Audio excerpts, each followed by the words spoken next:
Since the FX6 came out, there was no real competition in the market, especially from Canon. Now, since as Canon dropped the C400, especially is a very attractive price point, how it performs and how it also sits in the Canon lineup, you're gonna find out in this video. Coming up. Hi everybody, my name is Paul. I'm a German-based cinematographer and this channel is all about filmmaking, gear reviews, but also DaVinci Resolve tutorials. So if there's something that you're interested in, consider subscribe. That really helps the channel. So thank you, and also thank you to Canon Germany who loaned me this camera for about a week, and I also used it on a project in conjunction with the C70 to test how it performs there. So maybe let's start with the body first, and the C400 has now a little bit more like a box style shape, which makes it really nice for gimbal use and glide cam and stuff like that, but it's not as small as the Komodo, but still there's everything you need to. As you know from Canon, I really like that the buttons are now illuminated as on the other bodies, and especially if you hold it you feel right at home if you ever used a C200, C500, C300 or like that. So the handling there is really nice. What I also like that the monitor is now connecting via USB-C, so that's pretty neat. And also what I really like, especially now on the back, we have now threads, so we can directly attach a V-mount plate here to use a V-mount, which is really great. The other thing that I didn't really like was the top handle, but that's just a personal preference. I would use a cage and a top handle and stuff like that, or maybe also different side handle, but I don't know. But otherwise the camera has all the ins and outs that you need, like SDI, timecode, mini XLR, everything is basically there and works pretty fine and flawlessly. Also from the battery life with the BP60 batteries you get around like 150 to 170 minutes of runtime, which is pretty nice. Personally, I would rather suggest using a V-mount with this camera. And as always, you have your 10 stops of ND, so every time you have 2 stops which are going on to each other, so 10 stops in total, which is perfect for basically everything that you want to use it. Let's quickly talk about the recording options. So this camera has a 6K sensor which is capable of up to 60 frames per second. So if you want to record in 6K, you can only do so in RAW with 3 different compression ratios, which is pretty cool. Everything in 4K and also 2K is then in the XFAVC format, and the camera always downsamples everything for you as long as it is not above 60 frames per second. Everything that is above 60 frames per second, so for example 4K 120 and 2K 180 frames, is pixel binned line skip, but from my testing that looked good. And one big feature of this camera is its triple base ISO, meaning ISO 800, ISO 3200 and ISO 12800. So as you can see here, the noise performance of the camera is really nice.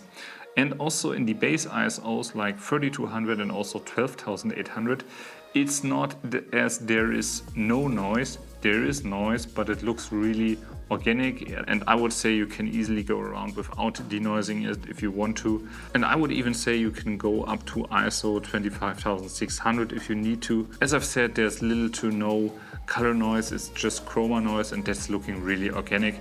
So it's not that typical high ISO noise that you know from other cameras. Now let's also talk about the image quality overall, and here I really have to say that the image quality, as you know from Canon, it looks just really amazing. The color rendition is really nice, and also how this camera handles highlights looks really superb, I would say. So also the 4K 120p looks really nice even at ISO 12800. The Full HD 180 frames per second is a little soft, but I think you can get around with it. And everything else, guys, just the image as you would expect from Canon is just superb. Color rendition looks really nice. Also, especially how the camera handles highlights looks really nice, and also the sharpness and detail, everything is there. And especially if you have this camera in the combo like I had with the RF24 to 105, this camera can basically do it all and you don't need to change a lens or something like that. But there was one big question that I had. How is the dynamic range, especially compared to the C70 or C300 Mark II? Because those cameras use a dual gain output sensor and the C400 does not. So I did my over and under exposure test with the C70 and the C400 and was checking what I can get out of these cameras, and I was really surprised that both cameras are pretty equal, but the C70 is a tad better, about one stop in low light performance, especially in noise in the shadows. So I was able to get out of the C70 8 stops of exposure latitude, and the C400 is of 7 stops of exposure latitude. Yeah, that's the downside of not having a dual base or dual gain output sensor, but on the other side we have faster readout speeds and therefore less rolling shutter. Don't let this result manipulate you, because when I used the camera it felt really solid of doing everything in terms of dynamic range. So the dynamic range is really there. It's just not as high as, for example, as on the C70 or C300 Mark III. But as I've said, the dynamic range of this camera is really superb, and if you see here in all these images, it looks really nice. I made it happen to use this camera on a job alongside the C70, and as you see right here, the image just cuts in seamlessly, so they were matching instantly. For example, it's really important in such tests to use the same set of lenses, so we use the DZO Westwood Prime lenses, and as you see right here, also skin tones and everything looks nice. And especially this test was really helpful for me, because in this scenario we are just using the ceiling lights inside the location there, because we are shooting all day so much interviews and stuff like that, that we don't have the time to set up lighting and everything like that. So that was a perfect stress test how the camera handles colors, highlights and everything inside this, yeah, kind of difficult lighting, I would say. And when I saw the announcement of the C400, I was like, Jesus, that camera will cost like around 10,000, 12,000, something like that. But now Canon has aggressively priced it so that it sits somewhere in between the Komodo and Fx6 and something like that.